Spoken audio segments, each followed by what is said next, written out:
السلام علیکم سامعین، دوسری شادی میری آج کی کہانی۔ لیکن کہانی شروع کرنے سے پہلے اگر آپ ہمارے چینل پر نئے ہیں یا آپ نے ابھی تک سبسکرائب نہیں کیا تو بیا اور مالا کو سبسکرائب کرنا نہ بھولیے۔ آج سے تقریباً 14-15 سال پہلے ایمان ہمایوں کو اپنی زندگی کا ایک بہت کٹھن فیصلہ لینا تھا۔ وہ ایک دو راہے پر کھڑی تھی، اس کا فیصلہ درست تھا یا غلط۔ وہ آج اس نتیجے پر پہنچ گئی تھی، لیکن آپ کو اس نتیجے پر پہنچنے کے لیے ایمان کی کہانی معلوم ہونا بہت ضروری ہے۔ ایمان بہت دیر سے کچن میں کھڑی تھی کہ کب روحی بھابھی کوئی چولہا فارغ کرے اور وہ اپنے بیٹوں ہادی سادی کا ناشتہ بنائے۔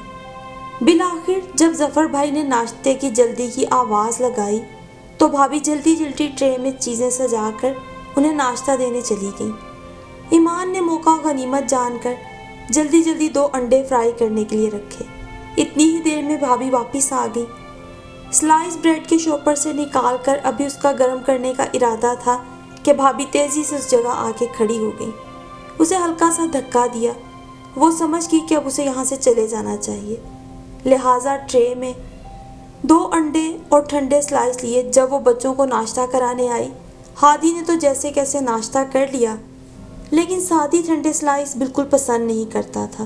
ناشتہ دیکھتے ہی آں کرنے لگا کہ مجھے ناشتہ نہیں کرنا، الٹی آ جائے گی۔ نہیں ناشتہ کرتا تو مت کراؤ، ہمارا ناشتہ خراب نہ کر دے یہاں الٹی کر کے، ظفر بھائی نے ماتھے پر تیوری چڑھا کر ایمان کو کہا۔ اماں نے بھی غصے سے ایمان کی طرف دیکھا اور آنکھوں ہی آنکھوں میں سب کی موجودگی کا خیال کرنے کا پیغام دیا، جسے ایمان نے پڑھ لیا۔ سادی کو ناشتہ کرانے کی مشکل ابھی سر پر تھی کہ بھائی بولے، ایمان تم اب ان کی واپسی کی وین لگواؤ بھائی، صبح تو میرے راستے میں ہے، میں اسکول چھوڑ دیتا ہوں، دوپہر کے ٹائم دکان سے لڑکے کو بھیجتا ہوں، انہیں گھر چھوڑ کر واپس جانے میں 2 گھنٹے لگاتا ہے، اچھا خاصا کاروبار کا نقصان ہے۔ سادی کو ناشتہ کرانے کے لیے نوالے کو وہ ہاتھ میں پکڑے ابھی اس کے ساتھ جنگ ہی کر رہی تھی کہ بھائی کی اس بات نے اسے اور پریشانی میں ڈال دیا۔ آج کل اسے جانے کیا ہو گیا تھا، بیٹھی بیٹھی کوئی بھی بات، کسی کا بھی رویہ دیکھ کر گہری سوچ میں گم ہو جاتی۔ بھائی کے بچوں کی وین آئی اور وہ آگے پیچھے اپنی ماں سے لنچ باکسز لیتے سلام کرتے باہر نکلے۔ ایک دم سے بچوں کی آواز پر ماما اللہ حافظ ایمان اپنی گہری سوچوں سے جاگی۔ ٹھہرو لنچ تو لے جاؤ، وہ کچن سے بولی۔ ہے نہیں، دیر ہو رہی ہے، ظفر گھنٹے سے ہارن بجائے جا رہا ہے، خام خواہ غصے میں آ جائے گا، تم نے ابھی تک لنچ ہی تیار نہیں کیا تھا، اماں وہیں سے بولی۔ تو وہ جلدی سے فریج سے ایک ایک سیب لے کر باہر نکلی۔ باہر گئی تو ظفر بھائی کی گاڑی گیٹ سے نکل چکی تھی۔ میرے خدا، دونوں بچے بھوکے چلے گئے، سادی نے تو کچھ بھی نہیں کھایا، اور میں کتنی بے وقوف تھی، کچن میں کھڑی بچوں کا لنچ ہی تیار کر لیتی، کیا کھائیں گے، کاش ہادی کو کچھ پیسے دے دیتی۔ وہ ہاتھ میں دونوں سیب اور دل میں ڈھیر سارے ملال لیے اندر پلٹ آئی۔ روحی بھابھی ابھی بھی کچن میں تھی اماں ابا کا ناشتہ بنانے کے لیے۔ وہ بے جان سی ہو کر صوفے پہ بیٹھ گئی۔ ابھی صبح کے وقت اسے یہ معلوم ہوا تھا کہ اسے بچوں کی وین کا بندوبست کرنا ہے، تو دوپہر کو بچوں نے آ کر بھاری بھرکم فیس واؤچر اس کے ہاتھ میں پکڑا دیے۔ اماں، وہ فیس جمع کرانے کی آخری تاریخ پرسوں ہے۔ صبح سے اس کا ذہن مسلسل اسے ایک جملے کے حروف کی ترتیب بار بار بدلنے، ادھیڑنے اور سجانے میں مصروف تھا۔ کہیں جا کر مغرب کے بعد اماں سے کہہ سکی۔ اماں نے چائے کے گھونٹ کے ساتھ فقط یہی کہا، نہ ہاں نہ کسی قسم کا مشورہ۔ اس کی جھکی ہوئی آنکھوں میں ڈھیر سا پانی جمع ہونے لگا۔ زندگی میں کبھی اس نے اتنی ذلت برداشت نہیں کی تھی جتنی وہ پچھلے 2 ماہ سے برداشت کر رہی تھی۔ ابا کو جب فیس کے بارے میں معلوم ہوا تو انہوں نے کہا، دیکھو بھائی حاجرہ، صاف بات کہوں، میری پینشن تمہارے سامنے ہے، پہلی کی پہلی جو نکلوا کر لاتا ہوں ساری تمہارے ہاتھ پہ دھر دیتا ہوں، جو تھوڑا بہت اللہ نے یہ آخری عمر کا وظیفہ باندھ رکھا ہے وہ ہم بڈھا بڈھی کی دوائیوں میں اٹھ جاتا ہے۔ اللہ کا شکر ہے کہ اولاد سعادت مند ہے، جو پینے، کھانے، پہننے، اوڑھنے کو فراہم کرتے ہیں، پر یہ جو غم پڑا ہے نا حاجرہ، مجھے تو لگتا ہے یہ غم مجھے اندر سے کھانے لگا ہے۔ وہ ان دونوں سے پرے نیچے قالین پر بیٹھی ہادی سادی کو ہوم ورک کرا رہی تھی۔ کان اماں ابا کی آوازوں پہ تھے۔ ابا کی آواز میں آنسوؤں کی نمی شامل تھی۔ یہ سب ہمیشہ سے یوں نہ تھا، بلکہ ایمان کے 6 ماہ سے بیوہ ہونے کے بعد سے بدلتا جا رہا تھا۔ رشتوں کی نئی آزمائشیں اس کی راتوں کو مزید سیاہ کیے جاتی تھی۔ ایمان نے کھاتے پیتے گھرانے میں آنکھ کھولی۔ والد تاحیات سرکاری نوکری کرتے رہے، جس کے عوض آج تھوڑی بہت پینشن حاصل کر رہے تھے۔ دونوں بڑے بھائی اچھا پڑھ گئے تو حالات مزید بہتر ہوئے۔ بڑے جاوید بھائی لندن میں ڈاکٹر تھے، جبکہ ظفر بھائی کا اپنا میڈیکل سٹور تھا۔ تیسرے نمبر پر ایمان اور پھر آخر میں انم۔ ظفر بھائی کی شادی میں ہی واصف کے گھر والوں نے اسے پسند کیا اور رشتہ مانگا۔ انہی دنوں چچا نے بھی اپنے بیٹے وسیم کے لیے اس کا رشتہ مانگا۔ ابا نے بیٹوں سے مشورہ کر کے ایمان کی شادی واصف جبکہ انم کی وسیم سے کر دی۔ انم آج کل دبئی میں تھی۔ واصف کی سنگت اور اس کی محبت ایمان کے لیے کسی خواب نگر سے کم نہ تھی۔ واصف بہت محبت کرنے والا شوہر تھا۔ دونوں ایک دوسرے پہ جان چھڑکنے لگے۔ واصف کے حالات کچھ اتنے اچھے نہ تھے، لیکن ایمان کو ہر طرح کے حالات میں بہت اچھا گزارا کرنا آتا تھا۔ وہ اپنے والد کا سینیٹری سٹور ہی چلا رہا تھا۔ گھر اپنا تھا تو اوپر نیچے کے پورشن میں دونوں بھائی رہتے تھے۔ شادی کے کچھ عرصے بعد والدین اس دنیا سے باری باری رخصت ہو گئے۔ ان کا پہلا بیٹا ہادی جب اس دنیا میں آیا تو واصف کا کاروبار بہتری کی طرف آ گیا۔ شادی کے آنے پر پیسے کی ریل پیل ہو گئی۔ ایمان تو واصف کے ساتھ برے وقتوں میں بھی خوش تھی۔ اب تو واصف نے اسے مہارانی بنا رکھا تھا۔ لوگ اسے حسد اور رشک کی نظروں سے دیکھتے تھے۔ اس پر واصف کی طبیعت کچھ ایسی تھی کہ ہر کسی کو اپنی ترقی اور اپنے حالات کھول کھول کر بیان کرتا۔ بچوں کے اسکول جانے کی عمر آئی تو واصف نے ملک کے سب سے بہترین اسکول میں ان کا داخلہ کروایا۔ جس کو پتہ چلا اس نے حیرت، حسد اور رشک کے ملے جلے تاثرات سے انہیں مبارکباد دی۔ اسے آج بھی یاد ہے جب وہ مٹھائی کا ڈبہ لیے اماں کی طرف آئی، انہیں بچوں کے اتنے اچھے اسکول میں داخلے کا بتایا تو اماں جہاں خوش تھیں، بھابھی کے چہرے کے تاثرات کچھ بدل گئے تھے۔ خیر، واصف کی سنگت اس کے لیے دنیا کی کسی بھی اور چیز سے بڑھ کر تھی۔ انہوں نے زندگی کے بہت سے خواب دیکھے تھے، لیکن وہ سب خواب ہی رہ گئے۔ وہ ایک معمول کی صبح تھی جب وہ کام پر جانے کے لیے ایمان کو اللہ حافظ کہنے آیا۔ تازہ تازہ شیو کیے، کالے شلوار قمیض میں، شادی کے شروع کے دنوں کی طرح حسین لگ رہا تھا۔ ایمان کو اندازہ ہی نہ ہوا، وہ ٹکٹکی باندھے اسے دیکھے گئی۔ بیگم صاحبہ حکم دیں تو آج کام پر نہیں جاتے؟ ایمان ایک دم اپنی سوچوں سے چونکی اور واصف کے اسے یوں نوٹس کرنے پہ تھوڑی شرما گئی۔ جائیں آفس جائیں، شام امی کی طرف بھی جانا ہے۔ ٹھیک ہے، جیسے آپ کا حکم۔ واصف کام کے لیے گیا ہی تھا کہ آدھے گھنٹے میں خون میں لت پت اس کی لاش گھر آ گئی۔ کسی لوڈر سے ہونے والا یہ حادثہ واصف کے لیے جان لیوا ثابت ہوا۔ پھر کیا ہوا، بہت یاد کرنے پر بھی ایمان کو یاد نہیں آتا تھا۔ جب کچھ ہوش سنبھالا، عدت کے دن گزر چکے تھے۔ بھائی اور ابا اسے اپنے ساتھ میکے لے جانے کا فیصلہ کر چکے تھے۔ ایمان اپنے پورشن میں ہی رہنا چاہتی تھی۔ وہ جانتی تھی کہ اب وہ معاشرے میں ایک انچاہے بوجھ کی مانند ہے۔ اپنی چھت تلے سو کر بچوں کو 2 وقت کی روکھی سوکھی کھلا کر عزت کی زندگی گزار سکے گی، لیکن بڑوں کے فیصلے کے سامنے اسے ہار ماننا پڑی۔ آج جب ابا کے ساتھ اپنی جنت اور واصف کے ساتھ گزارے پل پیچھے چھوڑ کر آئی تو اماں اسے ملنے گیٹ پر آئیں، جبکہ روحی بھابھی کو قریباً 2 گھنٹے بعد اس کی آمد کا پتہ چلا۔ یہ کہہ کر اسے ملی کہ میں کچن میں مصروف تھی۔ شاید 3 لوگوں کا بوجھ بڑھنے سے کچن کی مصروفیت بڑھ گئی تھی، کیونکہ کچھ دن پہلے جب وہ تحائف سے لدی پھدی واصف کے ساتھ اماں کے گھر آئی تھی تو بھابھی کا رویہ بہت محبت بھرا تھا۔ اسے بار بار رات رکنے کو بھی کہتی تھی۔ آج انہی بھابھی کا چہرہ اسے بہت بدلا بدلا لگا۔ جانے اس کے حالات بدلے تھے، سوچ بدلی تھی، یا واقعی سب کے رویے بدلتے جا رہے تھے۔ خیر، بچوں کی فیس کا مسئلہ یوں حل ہوا کہ ظفر بھائی نے کہا اس ماہ تو میں دے دوں گا، لیکن اگلے ماہ کے لیے آپ جاوید بھائی سے کہیں ایمان کا پورا خرچہ باندھے۔ میں اکیلا اتنا بڑا بوجھ نہیں اٹھا سکتا۔ جاوید بھائی کو فون کرنے پر انہوں نے ایمان کو صبر اور حوصلے کی خوب تلقین کی، ایک بیوہ کے حقوق اور اس کی صبر کے ساتھ زندگی گزارنے پر جنت کے حصول کا بھی اسے یقین دلایا۔ ساتھ یہ بھی وعدہ کیا کہ 2-3 ماہ تک جب ان کے حالات بہتر ہو جائیں گے تو وہ ہر ماہ ایمان کے بنا کہے ہی اسے کچھ پیسے بھیج دیا کریں گے۔ دنوں پر دن گزرنے لگے، روحی بھابھی اور ظفر بھائی کے رویے میں بہت عجیب سرد مہری آنے لگی۔ بچوں کو بھی بات بے بات ڈانٹ دیتے۔ کھانے پینے کے لیے اگر وہ فریج سے کچھ اٹھاتی تو بھابھی اسے بہت غصے کی نظر سے دیکھتی۔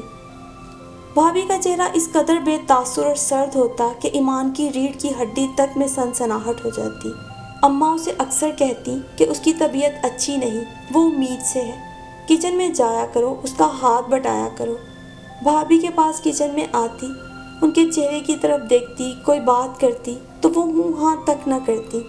شروع میں وہ اسے بھابھی کا مزاج سمجھی، لیکن وقت کے ساتھ اسے اندازہ ہو گیا کہ وہ اسے یہاں سے گیٹ آؤٹ کرنے کے ایکسپریشنز ہوتے تھے۔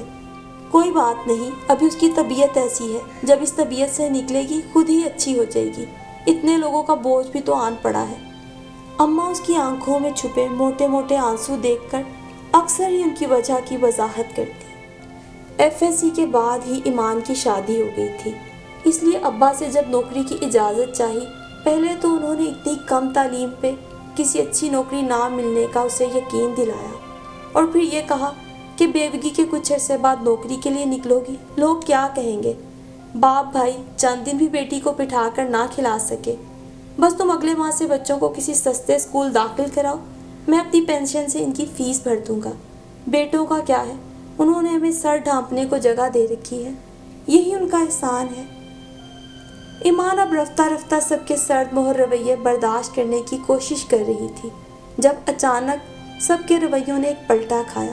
آج کل ظفر بھائی کام سے آتے تو بچوں کو اپنے ساتھ گھمانے پھرانے لے جاتے، واپسی پر بچے اپنے ہاتھ میں مختلف چیزوں کے لفافے تھامے ہوتے۔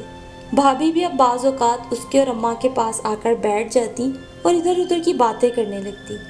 ایمان ابھی حیرت کے اس سمندر میں ڈوبی نہ تھی کہ تیسرے ہی دن اماں نے اس کی تمام حیرت پہ یہ کہہ کے پانی پھیر دیا کہ اپنے جو زیورات تمہارے پاس پڑے ہیں اپنے بھائی کو دے دو، وہ بیچ کر اپنے بزنس میں لگائیں گے، ظاہر ہے اب 3 بندوں کا اضافہ ہو گیا ہے، کچھ وقت بعد جب کاروبار چل جائے گا تو تمہیں تمہارا زیور واپس دے دیں گے۔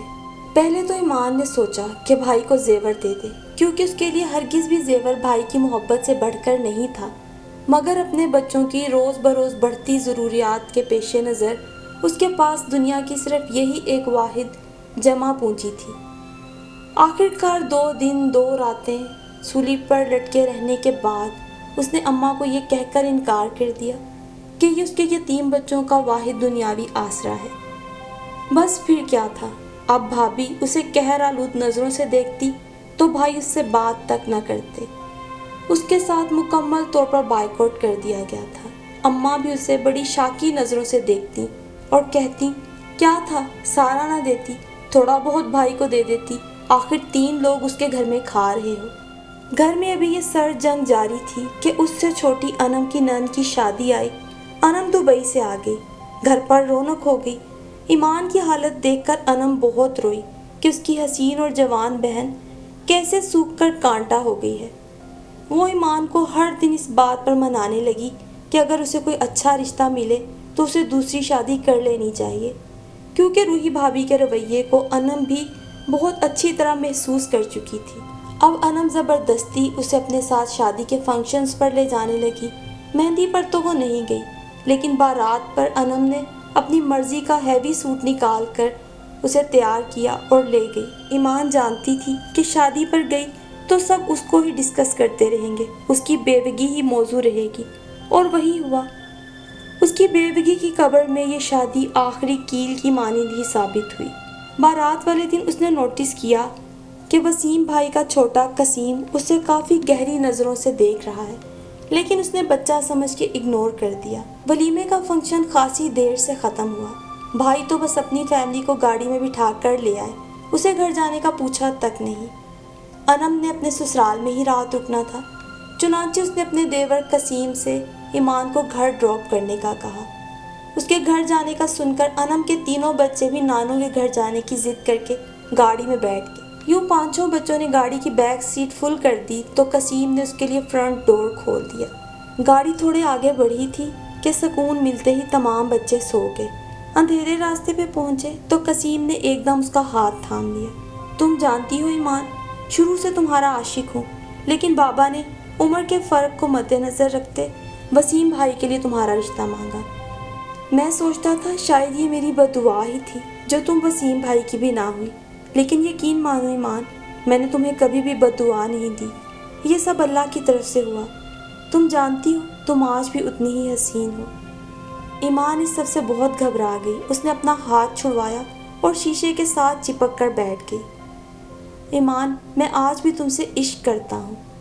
عشق کرتے ہو تو شادی کر لو، ایمان نے اسے کہا۔ تم بیوہ ہو اور میں تمہارا عاشق، کیوں نہ کوئی درمیانی راہ نکالیں؟ یہ کہہ کر اس نے اپنی بیہودہ حرکات کو اور بڑھایا۔ ایمان گھبرا گئی۔ پچھلی سیٹ پہ بچے سو رہے تھے، اسے سمجھ نہ آئی مزاحمت کیسے کرے تو چلتی گاڑی سے کود گئی۔ ان کی گاڑی کے پیچھے ہی وسیم بھائی اپنی گاڑی میں آ رہے تھے۔ ظفر بھائی کا موبائل رہ گیا تھا، وہی دینے کے لیے۔ بیچ سڑک ایمان کو یوں گرے دیکھ کر انہوں نے گاڑی روکی۔ اسے گھر لے جایا گیا۔ معاملہ بڑوں تک آیا تو قسیم نے اس پر گندے الزامات عائد کیے۔ ثبوت کے طور پر سب کو موبائل میں اس کا یہ جملہ ریکارڈ کیا ہوا سنایا کہ مجھ سے شادی کر لو۔ سب نے اس کا یقین کیا، انم سمیت۔ انم نے تو اس سے بہت برا بھلا کہا۔ بھابھی جو پہلے خاموش نظروں سے لان تان کرتی تھی، اب اسے دیکھ کر ادھر ادھر بڑ بڑ کرتی نکل جاتی۔ وہ مکمل طور پر اپنے کمرے میں بند ہو چکی تھی۔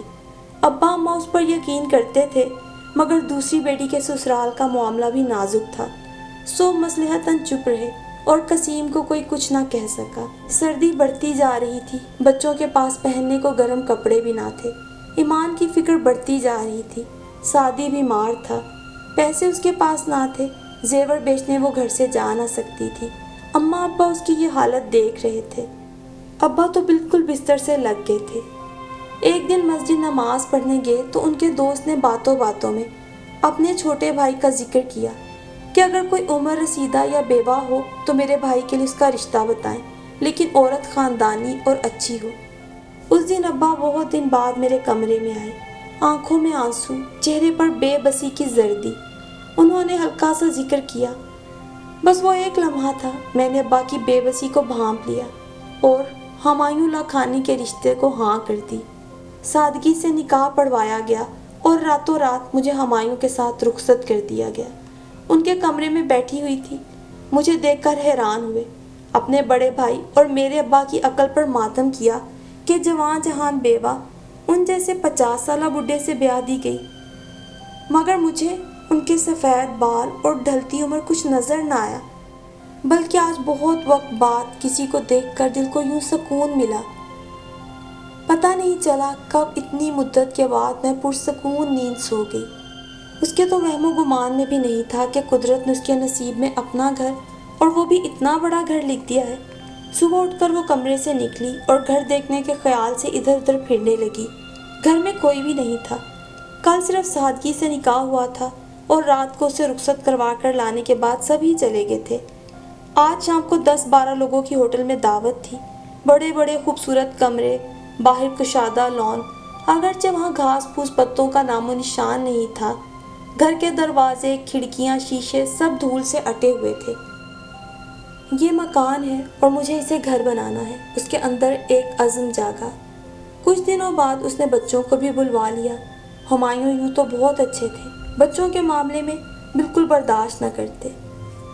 یہ کیا شور مچا رکھا ہے؟ گھر ہے یا چڑیا گھر؟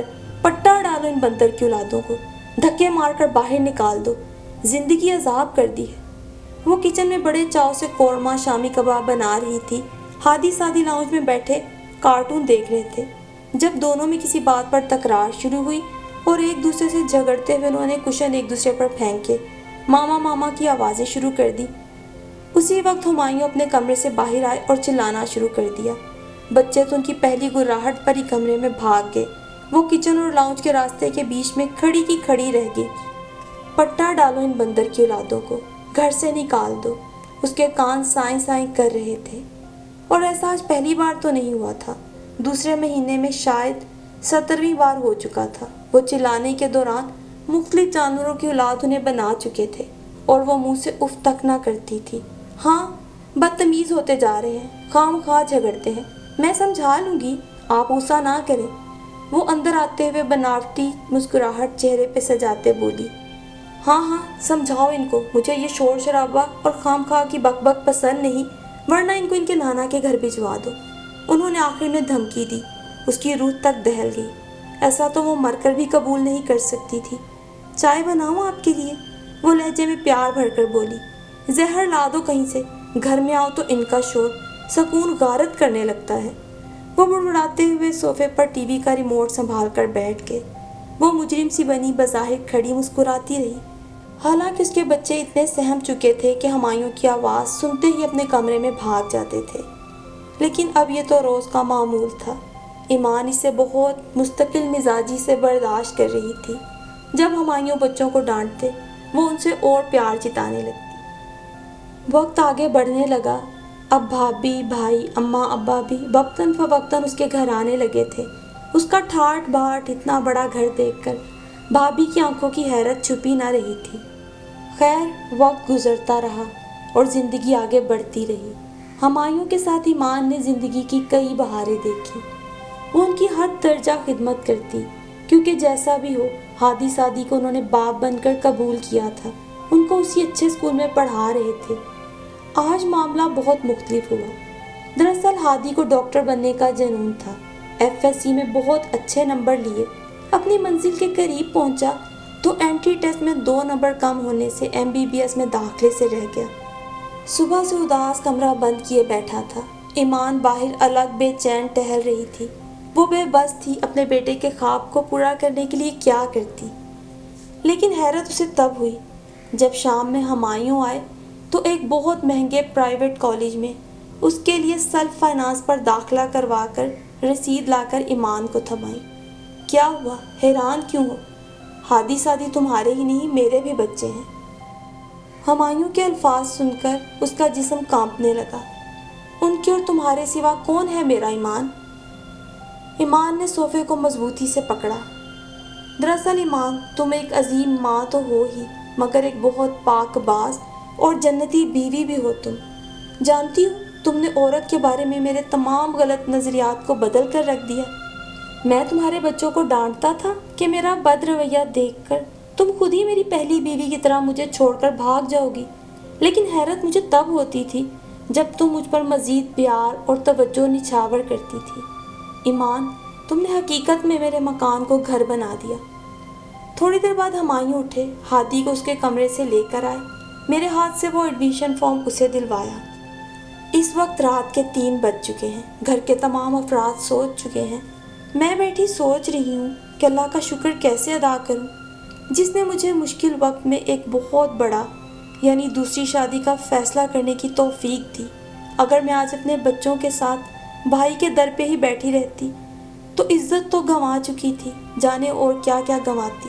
ہمایوں سے نکاح کے فیصلے کے بعد میں نے جو عزت، وقار اور آسرا پایا، میں کہہ سکتی ہوں بے شک طلاق اور بے بکی کے بعد نکاح ہی عورت کی عزت اور امان کا واحد ذریعہ ہے۔